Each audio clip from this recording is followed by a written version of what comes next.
Hello, welcome to DSC HA channel. Hope आप सभी स्वस्थ होंगे, खुश होंगे और अपनी प्रैक्टिस जो है वो कर रहे होंगे। अभी हम लोग जो है वो तैयारी डीट प्लस बी के स्पेशल एजुकेटर की कर रहे हैं, जिसमें हम उसके प्रीवियस ईयर क्वेश्चन पेपर और उसके जो कॉन्सेप्ट हैं और जो 4 ऑप्शन दिए गए हैं उसमें से एक तो आंसर है, बट जो 3 ऑप्शन है उनको भी डिस्कस कर रहे हैं, क्योंकि हमारे डीटी प्लस बी के क्वेश्चंस जो हैं वो बाकी 3 ऑप्शन से प्रोबेबिलिटी होती है कि क्वेश्चन जो है वो नेक्स्ट टाइम उसमें से बने। तो इसीलिए जो है वो आप लोगों के लिए वो तीनों ऑप्शन भी जो है वो इस वीडियो में डिस्कस किए जा रहे हैं। कल भी इसका पार्ट 1 बन चुका है, मीन्स कल हमने लोगों ने शुरुआत की थी, जिसमें हम लोगों ने जो है वो 10 क्वेश्चन किए थे और उसके 40 के आसपास जो है वो कॉन्सेप्ट डिस्कस किए थे। आरपीडब्ल्यूडी के अंतर्गत जो डिसेबिलिटी हैं उनको हम लोगों ने समझा था कि किस तरीके से थे। डायरेक्ट क्वेश्चन जो है वो डिसेबिलिटी से बनते हैं, जो कि आरपीडब्ल्यूडी के शेड्यूल में दी गई हैं, जिनको एक्सप्लेन किया गया है कि क्या उनकी करैक्टरिस्टिक्स हैं। वो सारी चीज़ें जो है वो हमने डिस्कस करी। आज भी इसमें जो है वो कुछ हमने डिसेबिलिटी के बारे में भी रखा है, और जितने भी क्वेश्चन है वो सीरीज वाइज जैसे जैसे आते जाएंगे वैसे वैसे ही जो है वो आप लोगों को एक्सप्लेन किया जाएगा। और आप लोगों ने इंश्योर करना है कि ये वीडियो को सारी को अच्छे से देखना है, नोट्स बना लेने हैं साथ में। और आप लोगों को ये हिंदी और इंग्लिश में दोनों में ही दिए गए हैं कंटेंट। ऐसा नहीं है कि इंग्लिश में अकेला है, दोनों में ही आप लोगों को कंटेंट जो है वो मिल जाएगा। तो अभी हम चलते हैं अपने प्रीवियस ईयर क्वेश्चन पेपर पर। यहाँ जो है वो हम लोगों ने लास्ट में छोड़ा था, वहीं से ही हम जो है उसको स्टार्ट करेंगे। तो यहाँ से आज हम जो है वो स्टार्ट करेंगे। हमारे पास जो है वो 11 क्वेश्चन है। 11 क्वेश्चन क्या है कि where is the national institute for the empowerment of person with the intellectual disability situated. So आपको पता है कि हमारे डिसेबिलिटी के अंतर्गत रिहैबिलिटेशन करवाने के लिए या ट्रेनिंग के लिए जो है वो क्या है, नेशनल इंस्टीट्यूट है। टोटल जो है वो 9 नेशनल इंस्टीट्यूट है, बट इसी के साथ जो है वो एक नया और इंस्टीट्यूट जोड़ा गया है, जो कि अटल बिहारी वाजपेयी जिस नाम है, और वो स्पोर्ट्स के साथ रिलेटेड है। तो अभी हमारे पास 10 नेशनल इंस्टीट्यूट है, बट अभी भी काउंटिंग जो है वो क्या होती है, 9 ही जो है वो उसकी वेबसाइट में 9 ही लिखा है, तो आप लोगों ने 9 ही याद रखने। बट उन 9 में याद क्या है, क्वेश्चन है कि जो बौद्धिक दिव्यांगता वाले व्यक्तियों के सशक्तिकरण के लिए राष्ट्रीय संस्थान जो है वो कहाँ स्थित है। तो हमें जो है वो याद रखने हैं, ये नहीं है कि सिर्फ इसका आंसर हमें पता है कि ओके सिकंदराबाद में है। तो बाकी 3 कहाँ कौन से जो है वो इसमें, जैसे मुंबई में कौन सा है, हमें पता होना चाहिए कि जो AY जेहाल या जवर जंग नेशनल इंस्टीट्यूट है वो मुंबई में है। देहरादून वाला कौन सा है, जैसे विजुअल इम्पेयरमेंट वाला जो इंस्टीट्यूट है वो क्या है, देहरादून में है, उत्तराखंड में। और चेन्नई में कौन सा है, ये हमें पूरे 9 के बारे में हमें याद रखना है। तो इसी के लिए जो है वो आप लोगों के लिए ये बनाया गया है कंटेंट, ताकि आपको सिर्फ क्वेश्चन का आंसर ही ना मिले, आपको बाकी जो इसी के साथ रिलेटेड है, क्योंकि आज उन्होंने ये पूछा है, कल को और हो सकता है कि कोई और पूछा जाए। तो इसीलिए ये कंटेंट जो है वो आपके लिए बनाया जा रहा है। सो हमें पता है अली जवर जंग नेशनल इंस्टीट्यूट, जो कि हेयरिंग के साथ रिलेटेड है, वो कहाँ है, मुंबई में, महाराष्ट्र में। Next, national institute of locomotor disability, ये भी पूछा जा चुका है, कोलकाता में, वेस्ट बंगाल में है। National institute empowerment of a person with the visual impairment, जो हमने ऑप्शन में देखा था, देहरादून उत्तराखंड में, ये विजुअल इम्पेयरमेंट का है। नेक्स्ट क्या है, मल्टीपल डिसेबिलिटी वाला जो है वो चेन्नई तमिलनाडु में है। यहाँ जो आप लोग 3 ऑप्शन देख रहे हो ना, ये चेन्नई वाला हो, तो इनमें से नेक्स्ट जो है वो क्वेश्चन आप लोगों के लिए बन सकता है, या बाकी जो हमारे पास है नेशनल इंस्टीट्यूट उनमें से भी बन सकता है। ये भी पूछा जा चुका है पहले प्रीवियस ईयर क्वेश्चन पेपर में कि Swami Vivekananda national institution of rehabilitation training and research जो है वो कहाँ है, कटक उड़ीसा में है। नेक्स्ट क्या है, Pandit Deendayal Upadhyaya national institute for person with physical disability New Delhi में है। ठीक है, इसी के साथ जो Indian sign language research and training centre है, ISLRTC जिसको बोलते हैं, वो भी न्यू दिल्ली में है। तो 2 हमारे पास जो है वो न्यू दिल्ली में है। Next, national institution for of mental health rehabilitation, जो कि सीहोर मध्य प्रदेश में है।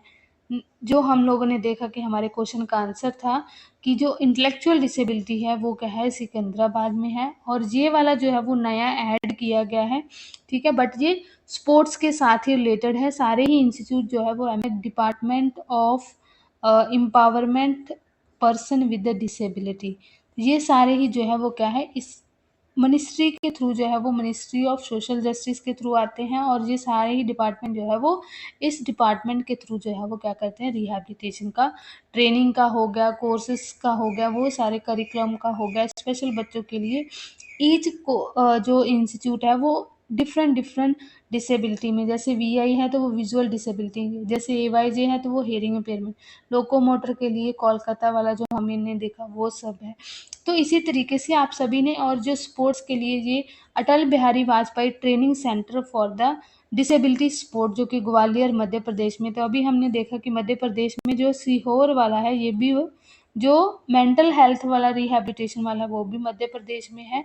और जो अटल बिहारी वाजपेयी ट्रेनिंग सेंटर है, जिसको जाना जाता है सेंटर ऑफ डिसेबिलिटी स्पोर्ट्स, तो नया क्वेश्चन बन सकता है कि disability centre of disability sport कहाँ है, ग्वालियर में है, मध्य प्रदेश में है। तो ये किसको प्रमोट करता है, ये स्पोर्ट्स को लेकर जो है वो डिसेबल पर्सन को स्पोर्ट्स में जो है वो उनको प्रमोट करने के लिए ये सेंटर जो है वो बनाए गए। तो आप सभी ने ये सारी चीज़ें जो है वो क्या करनी है, याद रखनी है। नेक्स्ट हमारे पास जो है वो क्वेश्चन क्या है, the special teacher for children with disability who goes to 5 to 10 government primary school for education children with disability are known as, means दिव्यांग बच्चों के लिए विशेष शिक्षक जो कि 5 से 10 सरकारी प्राथमिक विद्यालयों में दिव्यांग बच्चों को शिक्षित करने के लिए जाते हैं, तो उन्हें क्या कहा जाता है।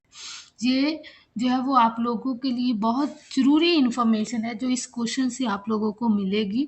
तो हमें जर्नल टीचर के बारे में पता है कि क्या होते हैं, जो कि रेगुलर क्लासरूम में टीचर जो है वो पढ़ाते हैं सभी बच्चों को, ठीक है। इसमें although they also teach children with a disability under an inclusive education, they are not specified trained in a disability specification education and therapy, but inclusive education है तो अभी सभी जो टीचर हैं वो डिसेबल बच्चों को भी जो है वो ट्रेनिंग के साथ या किसी न तो किसी तरीके से जो है वो पढ़ा देते हैं। ऐसा नहीं है कि उन्होंने किसी प्रकार की स्पेसिफिक ट्रेनिंग ली है, but they are able to manage it.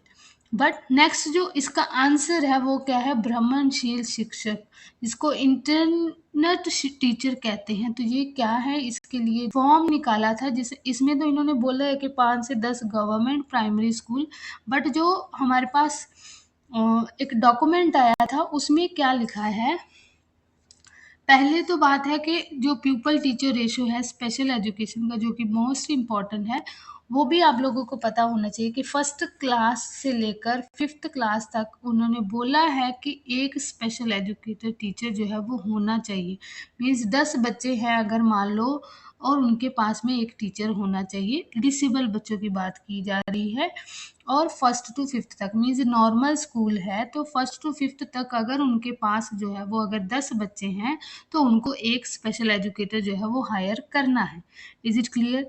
Next जो है वो क्या है, अगर 6th to 8th है, मीन्स जैसे एलिमेंट्री है 6th to 8th तक अगर स्कूल है तो उसमें जो है वो कितने बच्चे हैं, एवरी 15 पीपल्स, मीन्स 15 बच्चों पर उनको एक टीचर जो है वो होना चाहिए। ये क्लासेस है 6 7 8 में, अगर 15 बच्चे हैं स्कूल में तो उनको एक टीचर जो है वो हायर करना है।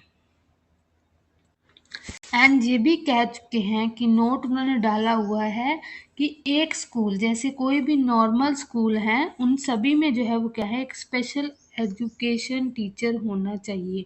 जैसे अभी आप लोगों को पता है KVS हो, NVS है, उन्होंने सभी ने जो है वो, चाहे अभी तक जो है वो हमारी जो टेस्ट इंटरव्यू की डेट अभी तक नहीं आई है, जहाँ रिजल्ट जो टायर 2 का अभी तक नहीं आया है, बट बहुत सारे स्कूल हैं KVS हो, NVS हो, उन्होंने बहुत सारे टीचर स्पेशल एजुकेटर जो है वो रिक्रूट कर लिए हैं। इट मीन्स कि जो है वो एक स्कूल में एक स्पेशल एजुकेशन की रिक्वायरमेंट जो है वो की जा रही है। इस डॉक्यूमेंट के थ्रू जो उन्होंने मेंशन किया है उसको जो है वो फुलफिल किया जा रहा है। अब नेक्स्ट जो है वो क्या है, जो अडॉक और स्पेशल स्पेशल प्रोविज़न है कि जो इंटरनेट स्कूल एजुकेशन टीचर है वो under the special circumstances as per the pupil teacher ratio specify above may be done in a cluster of school in the case. So किसी mean जहाँ हमें लग रहा है कि स्पेशल एजुकेटर नहीं है ज़्यादा, तो उस केसेस में जब बच्चे नहीं हैं तो हमें क्या करना है, उसको क्लस्टर के थ्रू जो है वो लेकर चलना है, जिसमें एडिक्वेट ये है कि एडिक्वेट नंबर ऑफ जो है वो स्पेशल एजुकेशन नहीं अवेलेबल नहीं है। जब school is a single teacher, जब स्कूल जो है वो एक सिंगल टीचर है उसके पास में, जनरल एजुकेशन टीचर के पास में, तो उस केसेस में क्या करना है कि हमें ये कंडीशन जो है वो अलॉट करनी है कि एक स्पेशल एजुकेशन के जो एक स्पेशल एजुकेटर है उसके पास में, यहाँ लिखा है, वहाँ हमने क्वेश्चन में देखा 5 से 10 प्राइमरी स्कूल, बट जो इस डॉक्यूमेंट में लिखा है कि more than 4 school, not more than 4 school, means 4 से ज़्यादा जो है वो स्कूल नहीं होने चाहिए। जब इस तरीके का कोई एजुकेटर जो है वो काम कर रहा है डिफरेंट डिफरेंट स्कूल में, जैसे ये स्कूल है तो इन 4 स्कूल्स में एक जो है वो टीचर क्या कर सकता है, काम कर सकता है। और इसमें क्या ये भी लिखा हुआ है कि डिस्टेंस कितने किलोमीटर का होना चाहिए, distance between any two allotted school. मान लो ये 2 स्कूल हैं, ये 2 स्कूल हैं, तो इनमें डिस्टेंस जो है वो 5 किलोमीटर, मीन्स 5 किलोमीटर के डिस्टेंस में होना चाहिए, should not be more, 5 kilometre से ज़्यादा नहीं होना चाहिए, क्योंकि ये भी है कि उसके लिए teacher gets a requirement time, कि टीचर को एक टाइम मिल जाएगा नेसेसरी इंटरवेंशन के लिए ईच स्कूल जाने के लिए, तो इसलिए जो है वो टाइम रखा गया है, 4 स्कूल से ज़्यादा नहीं कहने की बात की है, और 5 किलोमीटर जो है वो डिस्टेंस में होने चाहिए ये स्कूल, जब टीचर जो है वो इस तरीके का रोल अदा कर रहा है, मीन जहाँ वो टीचर जो है वो 4-5 स्कूल में जा रहा है, मीन मोस्टली इन्होंने 4 ही बोला है। अब थर्ड कंडीशन जो है वो क्या है, the condition of the number of school are distance covered under the note, जैसे डिस्टेंस इन्होंने बोला शैल रिमेन, तो डिस्टेंस सेम रहेगा till the minimum of a 50% of people teacher ratio is a maintain, तब तक रहेगा जब तक जो है वो उसकी 50% जो है वो रेशियो रहेगी। मान लो in the case of minimum 50% people teacher ratio is not achieved, so फिर उसको क्या कर लिया जाएगा, ग्रुप जो है वो कर लिया जाएगा, स्कूल को एक दूसरे के साथ में ऐड कर दिया जाएगा। तो ये सारी कंडीशन जो है वो आरपीडब्ल्यूडी का एक मीन्स उसका ही अमेंडमेंट 2022 में जो आया था उसके थ्रू जो है वो ये सारी बातें कही गई थी। तो आप लोगों ने इनको, क्योंकि नेक्स्ट हो सकता है कि इसका पूछ लिया जाए कि कितने स्कूल की बात की हैं, कितना डिस्टेंस होना चाहिए, या किस तरीके से हम जो है वो इसको हैंडल करेंगे, टैकल करेंगे, वो सारी चीज़ें, तो ये हिंदी में भी उसमें डॉक्यूमेंट में हिंदी और इंग्लिश दोनों में दिया था, इसीलिए मैंने दोनों में ही आप लोगों के लिए जो है वो क्या कर दिया है, ऐड किया है, आपको सही इन्फॉर्मेशन के साथ जो है वो चीज़ें मिलेगी। आपने क्या करना है, इस चैनल को सब्सक्राइब कर लेना है और इसको अपने फ्रेंड्स तक पहुंचा देना है, क्योंकि जब तक आप सही चीज़ें नहीं देखोगे, सही चीज़ें नहीं पढ़ोगे, तो आप लोगों को जो है वो सही तरीके से कि क्या सही है क्या गलत है उसमें कन्फ्यूजन रहेगा। तो नेक्स्ट, इंक्लूसिव टीचर, ऐसा कोई एज सच कोई टर्म नहीं है जो वहाँ मेंशन की है कि इंक्लूसिव टीचर जो है वो क्या करे, इसके लिए कोई स्पेसिफिक कोई सेपरेट डिजिग्नेशन नहीं है, वो जनरल टीचर ही है जो क्या कर देते हैं, उनको ट्रेन कर देते हैं स्पेशल एजुकेशन के लिए, ठीक है, उनको रेगुलर टीचर जो है वो विदाउट एनी डिस्क्रिमिनेशन जो है वो जो बच्चों को पढ़ाते हैं उनको हम इंक्लूसिव टीचर बोल देंगे, ऐसा कह सकते हैं, वैसा एज सच कोई इसकी डेफिनेशन नहीं। अब रिसोर्स टीचर भी पूछ सकते हैं, जैस रिसोर्स टीचर होते हैं कुछ स्कूल्स में जो है वो रिसोर्स टीचर हायर किए जाते हैं as a special educator, means इसमें क्या होता है, typically post full time posted होते हैं, सिंगल स्कूल में रहते हैं, ठीक है, रिसोर्स रूम होता है, जैसे इन स्कूल है, ठीक है, इंटीग्रेटेड जिसको बोलते हैं, इंटीग्रेटेड में ये रिसोर्स टीचर की बात कही गई थी, मीन्स इंटीग्रेटेड स्कूल में क्या होता है कि जैसे मान लो ये नॉर्मल बच्चों का स्कूल है, तो उसमें जो स्पेशल बच्चे हैं उसके लिए जो है वो एक रिसोर्स रूम बन जाता था, यहाँ एक टीचर जो है वो स्पेशल हायर किया जाता है, उसमें जो है वो क्या है, रिसोर्स टीचर रहता है, तो वो मैनेज करता है स्पेशल टीचिंग मटेरियल, इक्विपमेंट जैसे ब्रेल, हेयरिंग एड और एडिशनल सपोर्ट भी। बच्चों को जो डिसेबल वाले बच्चे हैं उनको एडिशनल सपोर्ट जैसे आईपी प्रोवाइड करना हो, जहाँ कहीं अडेप्टेशन करना हो, अकोमोडेशन करना हो, वो सारी चीज़ें भी जो है वो क्या करते हैं, रिसोर्स टीचर देखते हैं। तो ये हो गया रिसोर्स टीचर। तो आप सभी ने जो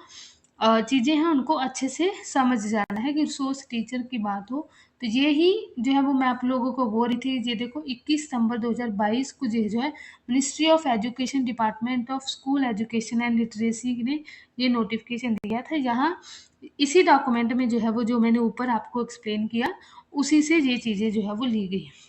अब स्पेसिफिक अगर हम बात करें प्यूपल टीचर रेशो की तो कितनी होती है, जैसे 1 से 5 तक हमने देखा था कि 1 से फर्स्ट टू फिफ्थ क्लास तक 10 बच्चे हैं तो उन पे एक टीचर जो है वो हायर होना चाहिए, स्पेशल एजुकेटर।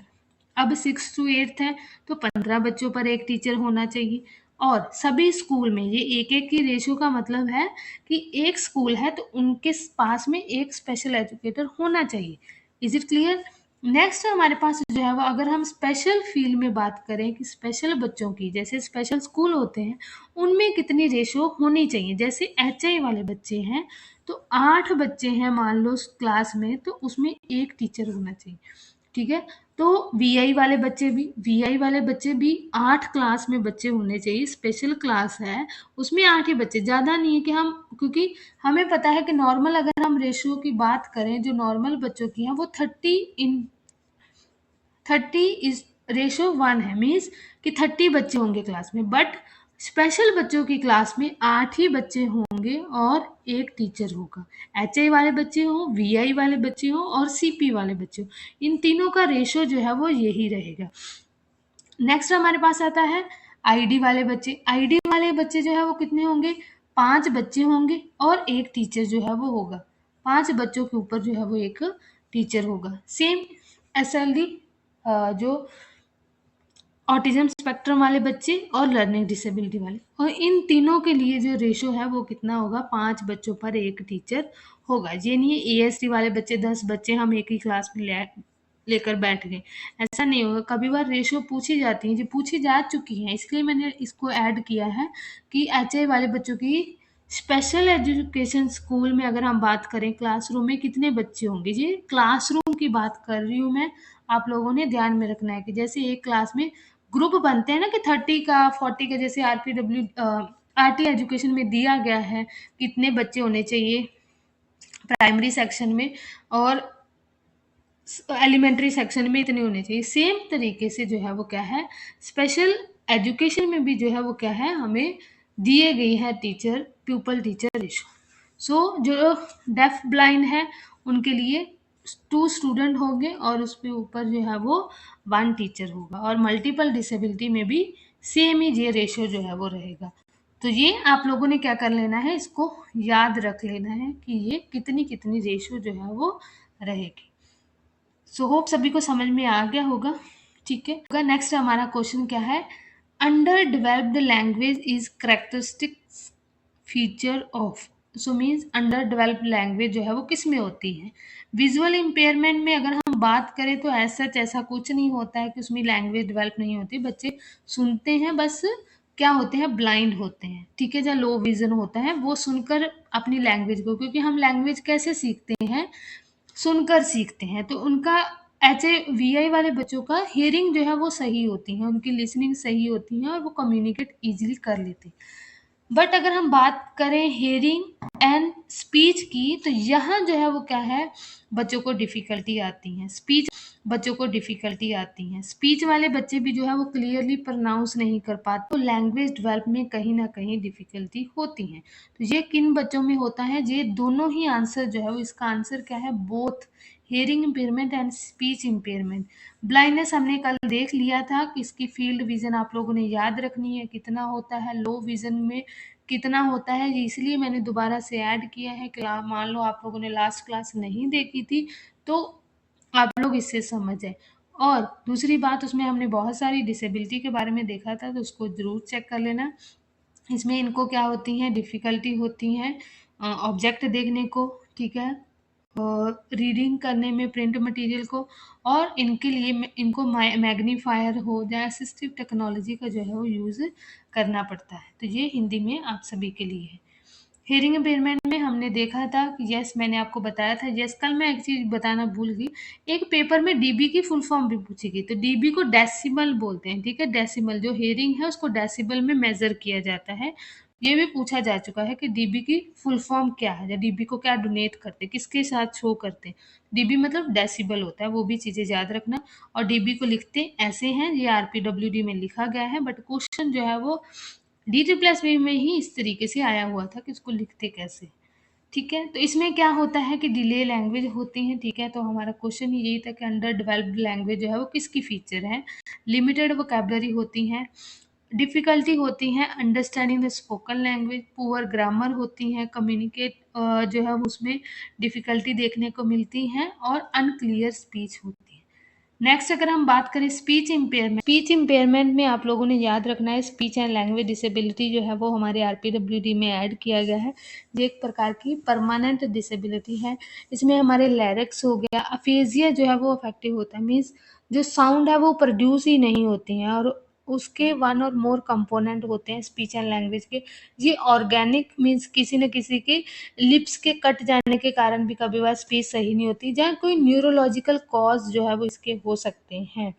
अब इसमें डिफ़िकल्टी क्या होती है कि मिस प्रोनंसिएशन हो सकती है, अनक्लियर स्पीच हो सकती हैं, स्टैमरिंग हो सकती है, स्टटरिंग हो सकती है, वॉइस डिसऑर्डर हो सकता है, ठीक है, अफेजिया हो सकता है, डिसअफेजिया हो सकता है, इस तरीके की और डिफ़िकल्टी हो सकती है एक्सप्रेसिव द थॉट वर्बली। तो ये सारी जो है वो डिफ़िकल्टी हमें देखने को मिलती है। ये speech impairment and hearing impairment दोनों ही लैंग्वेज के साथ रिलेटेड है। आप लोगों ने इसको याद रखना है, क्योंकि लास्ट वीडियो में भी ये क्वेश्चन जो है वो इसी तरीके का पूछा गया था। अब नेक्स्ट जो है वो आप लोगों को ये साइकोलॉजी के क्वेश्चन देखने को मिलेंगे। फर्स्ट इसका क्वेश्चन क्या है कि segment from board test is use to assess competency of the hearing impairment child of face. So जो सिगमेंट फ्रॉम बोर्ड है वो हियरिंग इम्पेयरमेंट वाले बच्चों की कौन सी एज को एक्सेस करता है। तो जो सिगमंड फ्रॉइड बोर्ड है ये एक नॉन वर्बल जो है वो परफॉर्मेंस टूल है जो कि एवेलुएट करता है intelligence, visual motor skills and eye hand coordination and cognitive speed कितनी है। इसमें मोटर एक बोर्ड है, ठीक है, इस तरीके से बोर्ड है, उसमें शेप्स जो है वो बनी हुई है, स्टार शेप हो गया, स्क्वायर हो गया, सर्कल हो गया।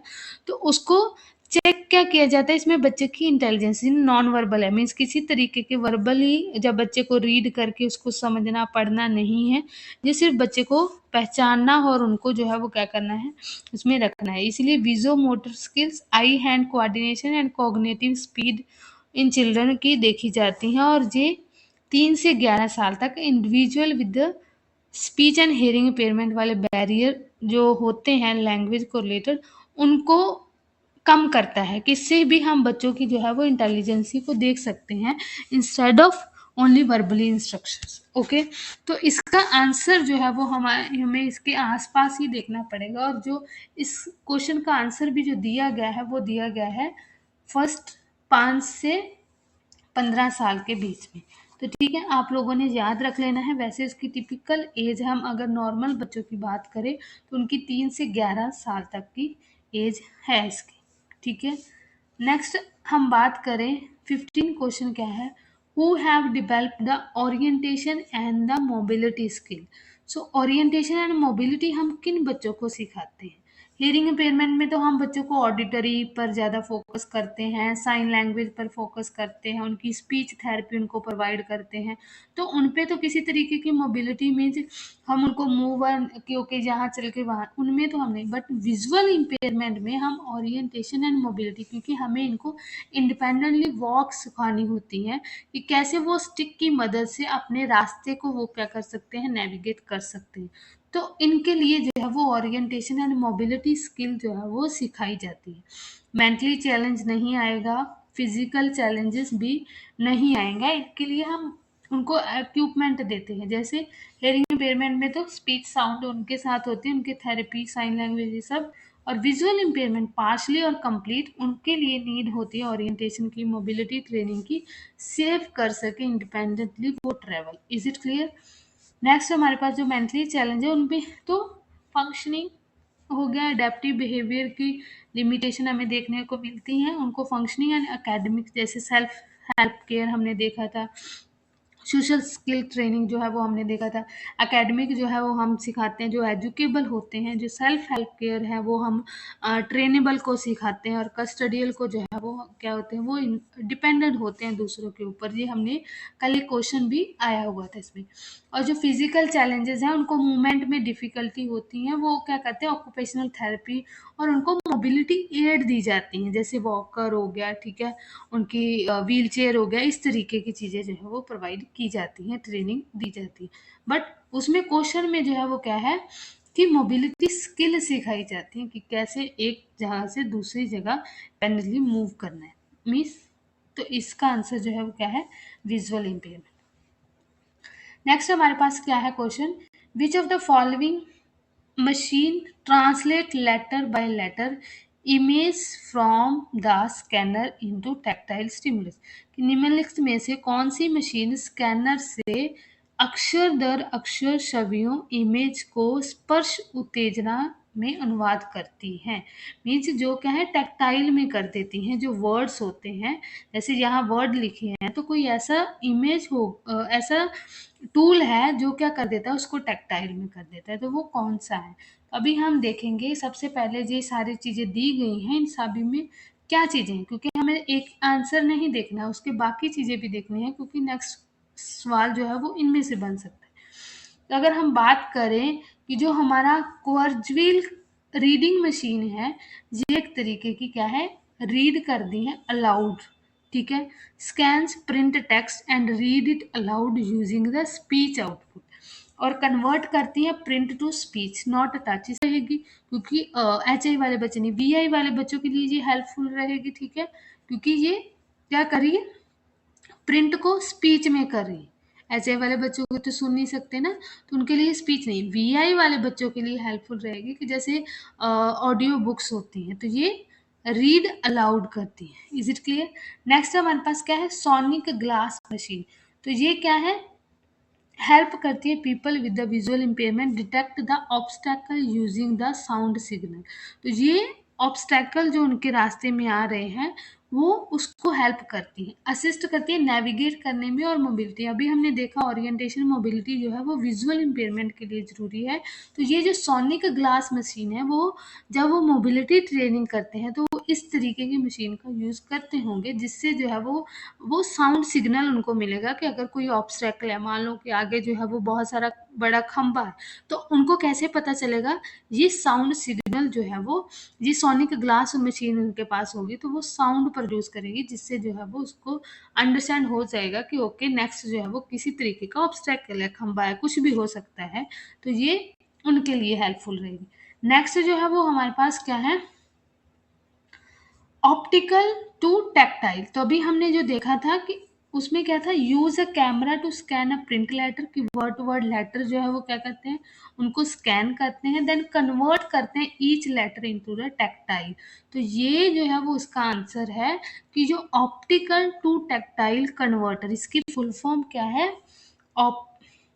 ऑप्टिकल टू टैक्टाइल कन्वर्टर, तो यही है जो लेटर टू लेटर जो है वो क्या करते हैं ब्रेल में लिख देते हैं, तो ये वाइब्रेट फेल्ट करते हैं on the finger tips, so enable करते हैं person with visual impairment read printed text through the touch, तो वो रीड से नहीं वो टच करके जो है वो क्या कर लेते हैं अंडरस्टैंड कर लेते हैं, क्योंकि उनको ब्रेल अच्छे से आती होती है, तो वो मान लो ये उस उनके लिए भी बहुत हेल्पफुल रहेगा कि मान लो कोई डेफ ब्लाइंड है दोनों, ठीक है, क्योंकि कभी बार होती है कि मल्टीपल डिसेबिलिटी में डेफ ब्लाइंड रखा गया, तो अगर मान लो वो डेफ एंड ब्लाइंड दोनों है तो उसको ब्रेल आती है, तो उनके लिए ये बहुत हेल्पफुल रहेगा कि उनको सुनने की बजाय क्या करेंगे वो टेक्स्ट जो है वो क्या होगा ब्रेल में हो जाएगा और वो चीज़ों को अंडरस्टैंड कर लेंगे कि ये क्या लिखा गया है।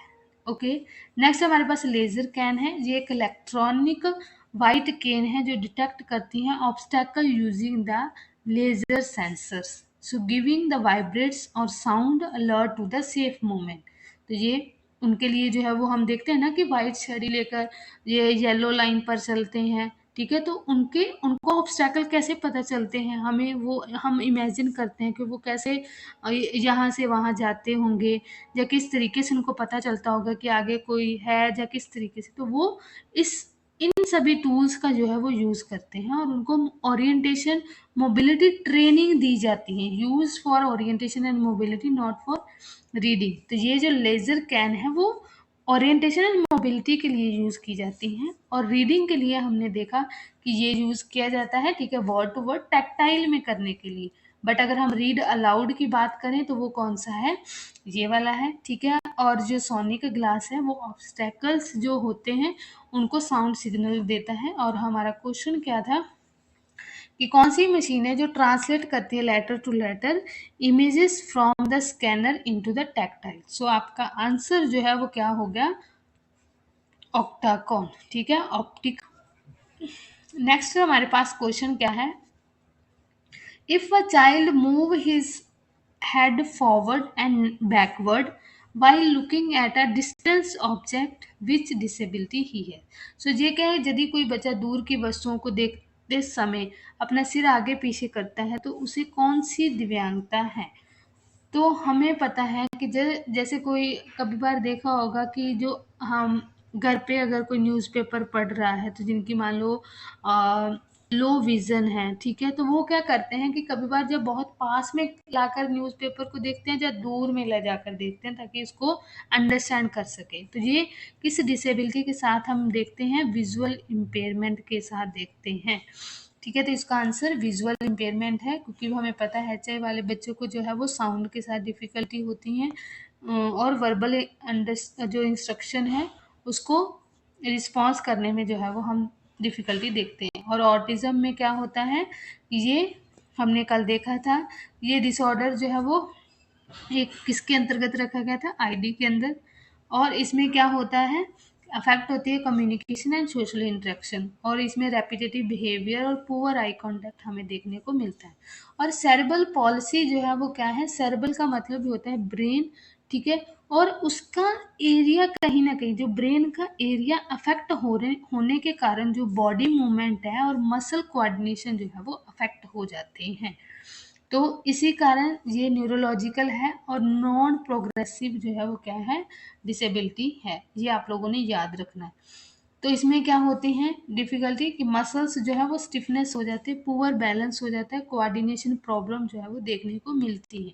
बट इसको आरपीडब्ल्यूडी में फिजिकल डिसेबिलिटी में रखा गया है, बट ये न्यूरोलॉजिकल कंडीशन भी होती हैं क्योंकि ये ब्रेन के साथ रिलेटेड है। ब्रेन की ही किसी न किसी, जहाँ देखो लिखा गया है कि cause by the damage of one और more specific area of the brain, ठीक है, ब्रेन में ही डैमेजेस होने के कारण जो है वो muscles coordination and body movement जो है वो अफेक्ट होती है। विजुअल इम्पेयरमेंट में हमें देखा है पार्शली और complete loss of vision, a child में move a head forward and backward, tilt the head, और उसको ऑब्जेक्ट को देखने के लिए ये सारी चीज़ें करता है, this sign of low vision and the visual impairment. Next हमारे पास क्वेश्चन है, if a hearing impairment child is a late identify then it will affect. तो अगर एचआई वाले बच्चे का अगर हम बात करें वो लेट आइडेंटिफाई किया जाता है तो सोशल इकोनॉमिकली स्टेटस में तो किसी तरीके का कोई असर नहीं पड़ेगा, फूड हैबिट पर भी नहीं, और ऑल ऑप्शन तो आएगा ही नहीं। तो इसका आंसर क्या है, स्पीच ऑफ द चाइल्ड, बच्चे की स्पीच पर सबसे ज़्यादा असर पड़ता है अगर बच्चा जो है वो लेट आइडेंटिफाई किया जाता है एचआई वाला बच्चा। तो इसमें हमारे पास जो है वो क्या है, ये आंसर है जो मैंने आप लोगों को यहाँ बता दिया, speech of child. Next question है, early intervention services are use for which of the following. So निम्नलिखित में से कौन किसके लिए प्रारंभिक हस्तक्षेप जो है वो हम उपयोग करते हैं। तो हमें पता है कि प्रारंभिक है, अर्ली इंटरवेंशन है, तो एडोलसेंस अडल्टहुड ओल्ड एज तो नहीं आएगा, अर्ली ही आएगा, ठीक है। और अर्ली कहाँ होता है, इन्फेंट एंड टोडलर, ठीक है, 0 से हमारे पास जो 4 साल के बच्चे की एज होती है उसमें ही हम जो है वो अर्ली इंटरवेंशन, या इसको बर्थ टू 4 ईयर जो एज होती है उसमें ही हम बच्चे का क्या करते हैं, अर्ली इंटरवेंशन प्रोवाइड करते हैं ताकि उसके सभी डोमेन्स जो है उनको डेवलप हॉलिस्टिक डेवलपमेंट बच्चे की हो सके। तो अर्ली इंटरवेंशन जन्म से 3 वर्ष या 4 वर्ष भी कह देते हैं, ठीक है। और यहाँ ओवरऑल डेवलपमेंट की बात की जाती है। अडोलेसेंस में एजुकेशन की नीड होती है, वोकेशनल की और काउंसलिंग सर्विसेज की। और अडोलेसेंस में जो है वो क्या है, रिहैबिलिटेशन, एम्प्लॉयमेंट सपोर्ट हो, इंडिपेंडेंट लिविंग सर्विसेज जो है वो प्रोवाइड की जाती हैं।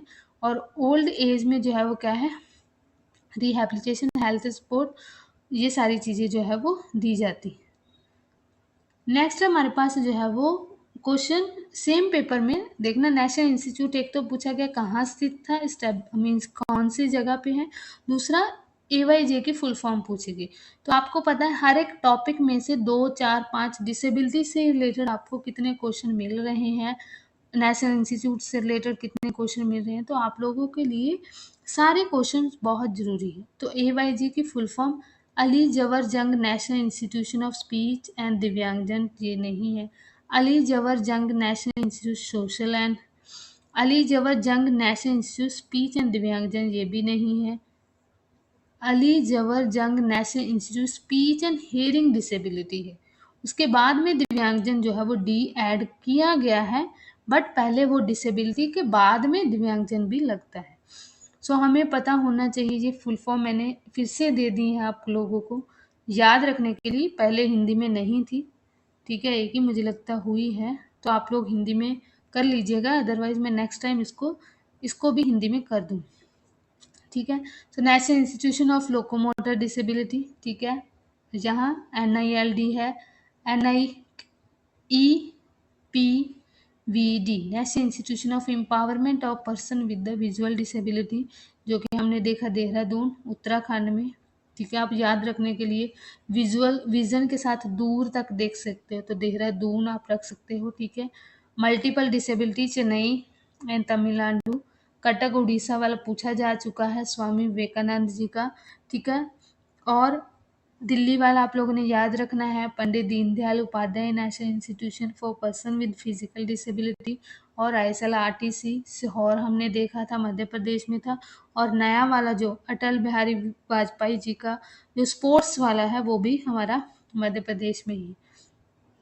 और ID वाला जो आपका क्वेश्चन आया था सिकंदराबाद तेलंगाना में, ठीक है। इस बार सिर्फ सिकंदराबाद पूछा गया, हो सकता है कि बाद में आपको स्टेट पूछ ले, ठीक है। तो आप लोगों ने स्टेट हो उसकी डिस्ट्रिक्ट में कहाँ है, क्योंकि जो एक स्वामी विवेकानंद जी वाला है उसकी भी क्या है डिस्ट्रिक्ट पूछी गई थी, ठीक है, कि कौन सी डिस्ट्रिक्ट में है, कटक में है, और भी 3-4 जो है वो नाम दिए गए थे। तो आपको उनकी स्टेट और डिस्ट्रिक्ट दोनों ही पता होने चाहिए कहाँ है। तो ये हमारा क्वेश्चन है। और आप लोगों का आज का होमवर्क, मुझे लगा कि यही आप लोगों को होमवर्क देना चाहिए, ताकि आप लोग कमेंट में आंसर करें और फिर हम जो है उसको नेक्स्ट क्वेश्चन को स्टार्ट करेंगे। सो क्वेश्चन क्या है, which of the following has objective to bring about a standardise of training course for professional dealing with disable person. So आपके क्वेश्चन जो है वो उसके ऑप्शंस ये हैं, आप लोगों ने आंसर जो है वो कमेंट बॉक्स में देना है, इसका आंसर जो है वो क्या है। तो यहाँ से आप स्क्रीनशॉट ले सकते हो कि कौन सा जो है वो विच ऑफ द फॉलोइंग उद्देश्य दिव्यांग व्यक्तियों को प्रशिक्षित करने के लिए, पेशेवर के लिए प्रशिक्षण पाठ्यक्रम का मानकीकृत करता है। क्या वो national council of education research training है, all India institute of speech and hearing है, जहाँ रिहैबिलिटेशन काउंसिल ऑफ इंडिया है, जहाँ national council of teacher education है, national council for teacher education. तो ये आप लोगों ने जो है वो क्वेश्चन का आंसर देना है, ये आप लोगों का होमवर्क है, ठीक है। उम्मीद करती हूँ सभी जो है वो इस क्वेश्चन का आंसर करेंगे, ठीक है। और यहाँ से ही जो है वो हम ये क्वेश्चन से जो है वो हम स्टार्ट करेंगे कल से, ताकि आप लोगों को सारी सिस्टमेटिक तरीके से जो है वो हम इन्फॉर्मेशन दे सकें। सो होप आप सभी को ये समझ में आ गया होगा। फिर भी किसी का कोई डाउट रह गया है तो आप लोग कमेंट बॉक्स में ज़रूर कीजिएगा, या कुछ चेंज करने की ज़रूरत है मुझे तो आप लोग वो भी बताइएगा। I will try to do that. Okay, so thank you so much.